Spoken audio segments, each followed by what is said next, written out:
Ladies and gentlemen, it's the big one. It's the Set 4 Meta Report, the first of many to come. Make sure you're subscribed for the more updated lists. An incredible amount of time, research, and deck building has gone into this one.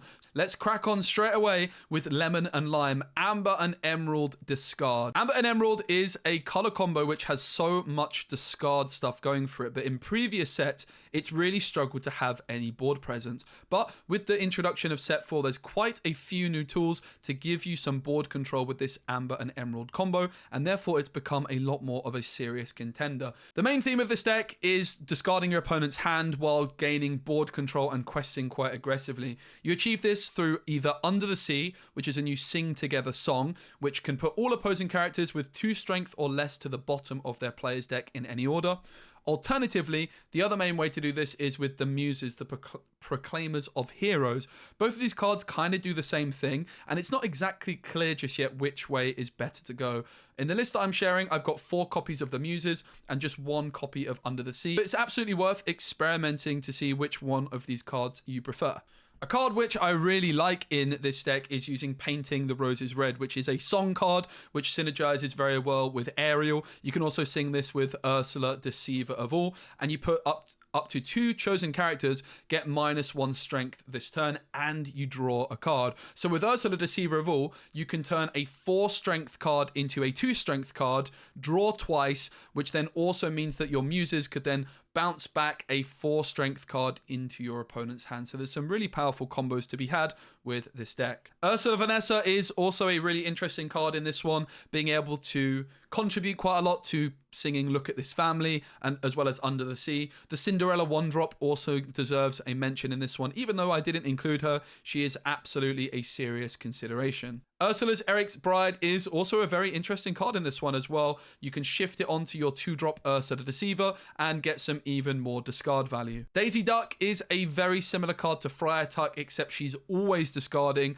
but as a result, she quests for only 1 compared to Friar Tuck's 2, and she also has a little bit less willpower, but overall a very solid card. And we don't talk about Bruno is absolutely incredible in this deck, being able to tutor it with Ariel, Spectacular Singer, being able to sing it with Ariel as well, makes it a complete powerhouse card in this deck. I do also want to mention that Kida, which is this 5-cost card which can lower the power of everything on the board, is also a really interesting way to go with this deck. Combining Kida with Under the Sea and with the Muses is another powerhouse option. You've also got the Rockstar Stitch DJ set as a way of trying to get even more value from cards like Under the Sea and the Muses.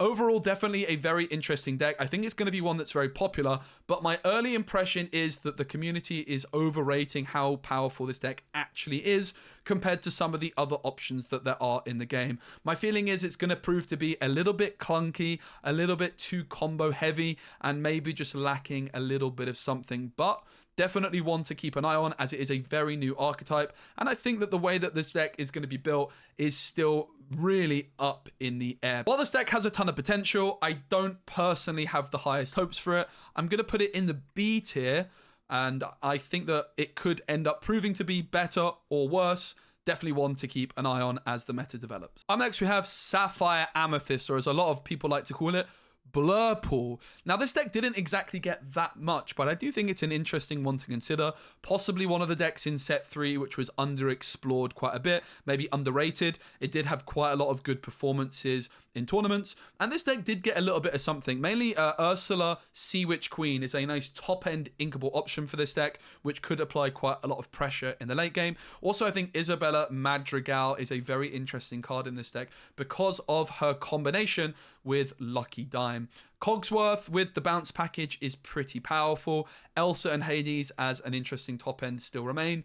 I don't have the highest hopes for this deck either, but definitely one to keep an eye on. I'm going to put Blue Purple into the C tier, but definitely a deck which is worth experimenting with some more as the set develops. Up next, we have Amber and Ruby Mufasa, or as of course I like to call it Boofasa. I've always been a bit of a hater on Mufasa. I felt like the card is quite overrated. And in fact, in today's video, we have two different versions of Ruby Amber. One with Mufasa and 60 character cards, and another one here, which you can see, which is called Control with an Ariel, which has some songs and no Mufasa. So which deck do I think is better? Well, let's first off start by assessing what is new about Mufasa. Well, a lot. Rapunzel is really the star of the show in this one. She has a lot of new synergy with the card Milan Injured Soldier, as well as the new Beast Wounded. Both of these cards working in a similar way to Mother Gothel, where they enter play damaged, and therefore Rapunzel value has gone up tremendously in a Ruby and Amber shell. Added to that, there's also the new card Julieta Madrigal, which is similar to a budget version of Rapunzel. She is able to heal a character and draw a card, and she can also be an interesting option in these Ruby and Amber decks. Added to that, Milan Elite Archer is an absolute powerhouse, and a lot of decks are going to struggle to make use of this one-drop Milan Injured Soldier, because just playing a damaged card on turn 1 without the ability to heal her feels quite bad. But of course, in this deck, multiple ways to heal Milan Injured Soldier, and therefore Milan Elite Archer feels like she is a absolutely bonkers card in Amber Ruby, and I don't think she's going to be better anywhere else. And Milan Elite Archer is one of the best cards in the game if you're able to shift into her. The Mufasa deck also got access to Gaston Despicable Dealer, which is a very interesting card, similar to Doc, except it's an uninkable version, and instead of questing and gaining 2 lore, you can exert it, gaining 0 lore, to pay 2 less for the next character you play this turn. This can be particularly powerful to play, for example, Madame Medusa on turn number 4. Overall, I think Mufasa got quite a bit better this set because of the new Rapunzel synergies, but overall, I am still in camp Boofasa. I do prefer the version without Mufasa, which we'll be talking about in just a moment. And overall, while I think this is going to be a solid deck, I think it's going to be massively outshone by the version with Ariel and some more actions and song cards. Having said that, I think that Amber Ruby is one of the strongest color combinations coming into this set, and I can't really see myself putting it any lower than the B tier. Okay, let's actually talk now then about the other version of Amber Ruby without Boofasa, as I like to call it, Boofasa-less Mufasa. I don't know. So this one is the deck without Mufasa. And again, I've always just felt like Mufasa is one of the weakest cards in these Mufasa decks. Often you can build into it too heavily, and you often miss out on some pretty powerful cards. Well, now there's quite a lot of really powerful song card options, which Ariel Spectacular Singer has a little bit of synergy with. There's a new card, Look at This Family, which is a fantastic card draw option with Ariel, and with cards like Mother Gothel, Julieta Madrigal, which are only questing for 1. It's very easy to get very powerful Look at This Family value. Being able to tutor some really powerful cards like Milan Elite Archer, Maui's, Rapunzel's from your deck feels fantastic and gives you that extra card draw option that Ruby decks are often struggling for. Added to that, Be King Undisputed is a new Ruby song, which is really powerful. Being able to sing this with Ariel gives you a lot of tempo potentially. Rapunzel is also able to sing this to give you some really nice board control and give you a way of dealing with pesky characters like Cogsworth, Beast, and Tinkerbell if they are left on an empty board. By dropping the Mufasa, you also get access to Bare Necessities, which is great at disrupting your opponent's game plan, and the new card Brawl, which is a bit of a star of set 4. I think this card is quite similar to Baboom in a sense, which is giving you a way of removing characters before they're able to quest. But Brawl just has so many good targets, gives you a way of dealing with cards like Flavisham, and overall I've just found to be an absolute menace of a card in the set 4 meta. I think you're going to be seeing it all over the place. Even though it's not a song to synergize with Ariel, I've still included 4 copies of it in this deck. Definitely a lot of room for experimentation in this deck. You could even try a couple copies of Be Prepared, because of course your Ariel can tutor that, although I wouldn't really want to play too many Be Prepareds in this deck, because often you're not going to be able to get to 7 ink. Overall, I think this is one of the most exciting decks in the game, and I think it's going to be incredibly popular. I'm going to go ahead and put Amber Ruby songs into the S tier. I think it's going to be one of the best decks in the set 4 metagame. And it is possible that you don't even play with the Ariel. It's possible the Mufasa deck might prove to be better, but my gut feeling is that this less all-in on Mufasa version is better. Cards like Brawl, Bare Necessities just give you a lot of extra coverage, and therefore I think that the aerial way with Look at This Family is probably going to be the way to go. Next we have a Floodborn Bucky deck. Bunch of ways you can go about building this one really, but probably going to be still looking at Emerald and Steel as the way to go with this one. A big card that this deck got is Diablo, the Devoted Herald, which is a card you can play on turn 3 after your Bucky to get some instant discard value. Added to that, Pegasus Cloud Racer, being able to shift this card in on turn 3 is giving you some really, really good Bucky value. There's all sorts of wacky combos you can do with Bucky, and it's definitely a deck which has lots of room for experimentation. You can play things like Grab Your Swords for some more board control. It's obviously going to be quite a lot slower than the kind of set 3 take on Emerald Steel, which we'll be taking a look at, and it's really going to just depend on how the meta develops. Bucky can struggle quite a lot against Sapphire decks in particular because of Flaversham just continuing to draw an abundance of cards, and really I think this deck is just going to be a meta core. Overall, I think Bucky looks very strong potentially, but personally I still prefer the quicker take on Emerald Steel. I think Bucky discard's going to be really solid. I'm going to put it into the B tier. I think it could prove again to be quite a bit higher than that, but I think that personally I'm leaning more towards the classic set 3 Emerald Steel discard stuff. Okay, up next we have Ice Cube Control. That's right, Ice Cube Control. So Ice Block, I should say, is a new card. A 1-drop item, which obviously is pretty nice for Flaversham. It is uninkable, but you can exert it once per turn, and a chosen character gets -1 strength this turn. This means Madame Medusa is suddenly able to deal with 4 strength characters. And in fact, if you have 2 ice blocks down on the board, your Madame Medusa is suddenly able to deal with 5 strength characters. So I think that this deck is going to be an absolute powerhouse of a deck.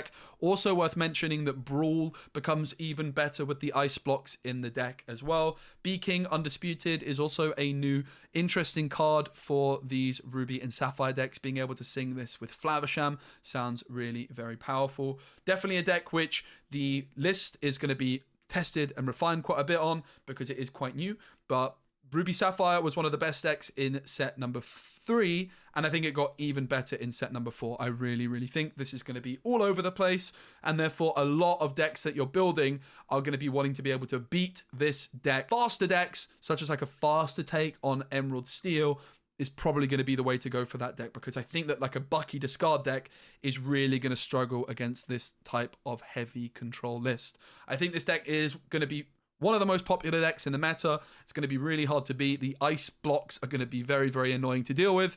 And therefore, I think it's going straight into the S tier. One of the decks to beat in the set 4 metagame. Okay, up next we've got a bit of a specky deck, which is me. Hi. This one is a deck I've got a lot of hopes for. Many of you know I love my Emerald. I love my Emerald discard package, and in fact in set 3 I really wanted Emerald Ruby to be very, very good. The main reason is because of Maui. If you think about the average Emerald game plan, you play Merfolk on 1, maybe on 2 you go Flynn Rider or Ursula 2-drop, then you're looking at on turn 3 Ursula, turn 4 Prince John, and then on turn 5 what do you want more than anything? You want a Maui to start controlling the board. But this deck did have some serious issues in the previous set. Mostly, it really struggled for 1-drop options. But now with Pegasus, the gift for Hercules, one of the best 1-drops in the game, I think the deck just became a lot more complete. Also, Brawl is a new option to give us a little bit more control. And I also think that in this deck, we don't talk about Bruno being able to sing that with Maui and with this new Hercules card is absolutely brilliant. I absolutely love we don't talk about Bruno in this deck. You are very reliant on Prince John for your card draw. You could consider perhaps going for this 3-drop Hey Hey to give you a little bit of ramp potentially as well. Overall, really, really fun deck, and one I've got a lot of hope for, but it is going to be a little bit more inconsistent due to relying so heavily on Prince John for that card draw. If I was to play in a tournament tomorrow, I would be very, very tempted to bring this deck myself, but it is rather untested. I'm going to put it into the A tier, but bear in mind, I'm very biased on this one. It's just, this is the deck to me which I'm most excited about coming into this set. I think the average person you'd ask would put this kind of down here, But I've just got a really good feeling about Ruby and Emerald in this set, and I think it could prove to be even better than the A tier. But it's very much a new deck on the block, and I don't think that we should jump the gun too much on it for that reason. Up next, we have Green Jafar, a deck I've been wanting to be very good for a very long time. It did now get the new card Second Star to the right, as giving you a potentially powerhouse finisher with Jafar. If you've got Ursula, Deceiver of All, Jafar down on the board, you can sing Second Star to the right, and you're going to draw 10 cards and gain 10 lore. If you're able to pull that off, you're probably winning the game. Of course, you've also got Ursula, Deceiver of All, plus Friends and Strike a Good Match, which is going to draw you 4 cards for 4 lore. Some pretty interesting things going on here. Also, you have access to the new Ursula Sea Witch Queen as an alternative win condition. Both Jafar and Ursula can shift into Morph, of course. Overall, this deck definitely has a lot of potential, and it's a deck I'm really interested in, but I do think, unfortunately, it is going to be more of a meme, and therefore I'm putting it into the D tier. But definitely a deck I'm going to try to make work and try to make it a competitive option. Up next, we have another classic meme style of deck, but a deck which got a lot better. Now, what I will say is I think mill decks are probably the most difficult deck to build in Disney Lorcana, because it just operates in a very, very different way. Well, why did mill get better this set? It got better in particular because of the new 2-cost item, the Hidden Ink Caster. When you play this item, draw a card, and all cards in your hand count as being uninkable. Suddenly, your cards like Lady Tremaine, Wicked Stepmother, and Do It Again, Lyle Tiberius Roke, all of these uninkable cards which you really wanted to play are suddenly inkable, which just makes the deck feel a lot more playable. However, it's probably still going to prove to be a meme, but definitely a deck to keep an eye on as the meta develops. I'm going to go ahead and put it into the D tier, but again, another deck I'm really excited to try out some more of and try to make it more competitive than it currently appears. Up next, we have Pirates, or as I like to call it, not pirates, because actually when I built this deck, I decided that I didn't really want any pirates particularly in the deck, including this new Donald Duck. It's just not quite cutting it. However, Ruby and Steel did get quite a lot of interesting things. It's a location deck predominantly, using the new Thebes location. The Big Olive, I think, is a really, really good card. You can gain 2 lore for every time you banish a character in a challenge. And the Snuggly Duckling also has some serious potential, because you can gain up to 3 lore if you challenge a character with 6 strength or more. So cards like Maui and Hercules could be really powerful in this deck. Also, Gustav the Giant can absolutely pop off in this one. There's the new Medallion Weights card potentially for a little bit of card draw, but ultimately this deck struggles with exactly what Pirates struggled with in set 3, which is a consistent way of drawing cards. You've got a whole new world as one option. Medallion Weights is kind of a new option as a card draw, but it's just rather slow. Queen of Hearts, overall just lacking a little bit of something, but I do really like the look of the new Tuck Tuck Lively Partner card, which can move characters into a location for free. Definitely a lot of experimentation to be done with this style of location deck, but overall not a deck I have high hopes for. I'm going to go ahead and put it into the D tier. I think Ruby and Steel is still a color combination which is just feeling a little bit too clunky for my liking, but you never know. Definitely some potential there with some of these new locations. Up next, we have Emerald and Amethyst, and I think this color combination has a lot of legs. You've got the new Ursula Sea Witch Queen to shift onto Ursula Deceiver, which seems really powerful. And I also think Cricky is an absolute powerhouse in this deck. Being able to turn your Merlin Rabbit into a character with 5 strength sounds absolutely phenomenal. Queen's Castle, still a really, really powerful card, and I think this deck can absolutely make use of that and catch your opponents off guard. Overall, a deck I've got a lot of hopes for. There's many different ways you can go about building this deck, but I think it's going to prove to be a really strong game. I think it's going to prove to be a really strong deck in the metagame, and one absolutely to keep an eye on as the lists become more refined. There's so many different ways you can go about building this deck. It's a deck which I loved myself in set 3, and in fact I got my hands on a Rockstar Stitch as a result of this style of deck. And yeah, definitely one I'm excited to check out more of. I'm going to put it into the A tier, but I could definitely see it proving to be an S tier deck. Again, a lot of these ratings, very, very, very subjective, and just my personal opinion on where I think the meta is going to end up settling. However, I could absolutely see Emerald Amethyst being one of the best decks in the game, and very excited to see what the refined lists end up looking like. Oh dear, ladies and gentlemen, you're not going to like this one, because up next is Ruby Amethyst. And I don't think Ruby Amethyst got a lot of anything this set, which really improved the deck. Many of these other decks got quite a few important cards, but when I look at Ruby Amethyst, I really struggle to see what it got that is new. And I wouldn't want to play the Ruby Amethyst from set 3 in a set 4 meta, because I already felt like that deck was lacking a little bit. One card which I find very fascinating, and I want to shout out Bearded Cat on my Discord for sharing this deck idea, is the new Flynn Rider Frenemy. This card has a lot of potential, and so far I didn't really find a home for it, but I think that Ruby Amethyst could be where this card shines. At the start of your turn, if you have a character in play with more strength than each opposing character, you gain 3 lore. With cards like Merlin Goat, cards like Madam Mim Fox, cards like Hercules and Maui, it should be pretty consistent for you to be able to get Flynn Rider value, and this card then can therefore potentially get you 4 lore per turn, which could be really very powerful. This deck also now does have access to Brawl, which is definitely a pretty powerful option, as well as potentially playing Ursula, Sea Witch Queen, although there aren't any good shift targets for her here. I don't think the 2-cost Ursula in Amethyst that has Challenger is a card you want to be playing, if I'm honest, but you could if you really want to. Milan Elite Archer is definitely an interesting option for Ruby and Amethyst, but as I mentioned previously with the Ruby Amber deck, it doesn't really feel that rewarding to play the 1 and 2 cost Milans in this deck. I think Milan Injured Soldier could be okay, since you can be bouncing her back with things like Madam Mim Snake, and then maybe just playing her down the line as a simple shift target.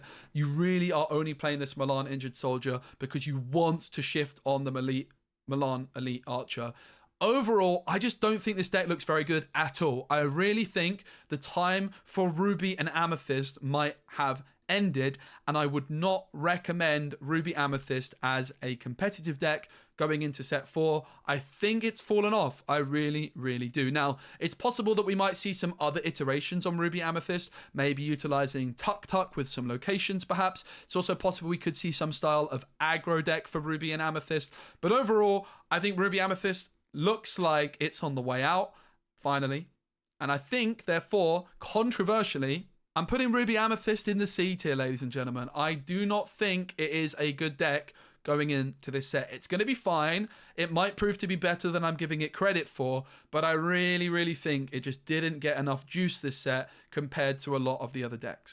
Amber Steel Songs, the deck didn't exactly get that much this set, but it was absolutely one of the best decks in set 3. If it wasn't for its very weak matchup into Ruby and Sapphire, it would have been considered the best deck in the set 3 format. It did get the new Look at This Family Sing Together card, which is very powerful with Ariel. It also did get access to the new Ariel Sonic Warrior, but these decks were already very difficult to fit in all of the cards that you want, and that remains the case. There's definitely a lot of flexibility with this list. I just have 1 copy of Ariel Sonic Warrior in here.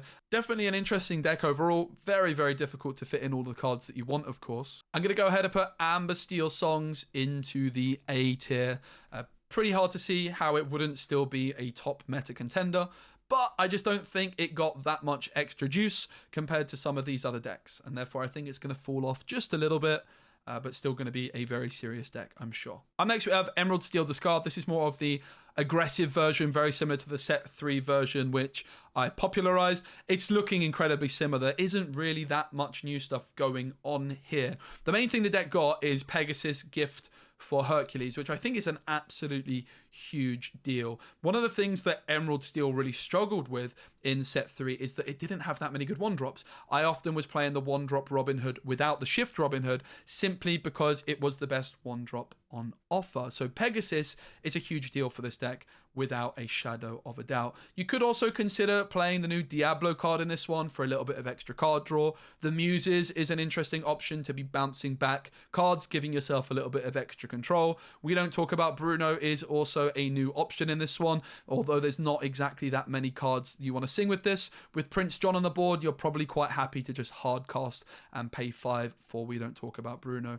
I also think Baboom and Let the Storm Rage On, all of these 2 damage cards have got a lot more valuable in this set, because Diablo, if you're not able to answer it, is just going to be completely destroying you. So I think this deck is going to be really strong still. I think it's going to be one of the best decks in the game, even though it didn't get that much, I do think Pegasus is a huge deal for this deck, and it's just going to continue to be a very strong deck, in my opinion. While it didn't get that much, I do think that this deck is probably still going to be in the S tier. I could actually see it dropping down. I wouldn't be massively surprised if Ruby is actually proving to be a slightly better deck than Steel Discard.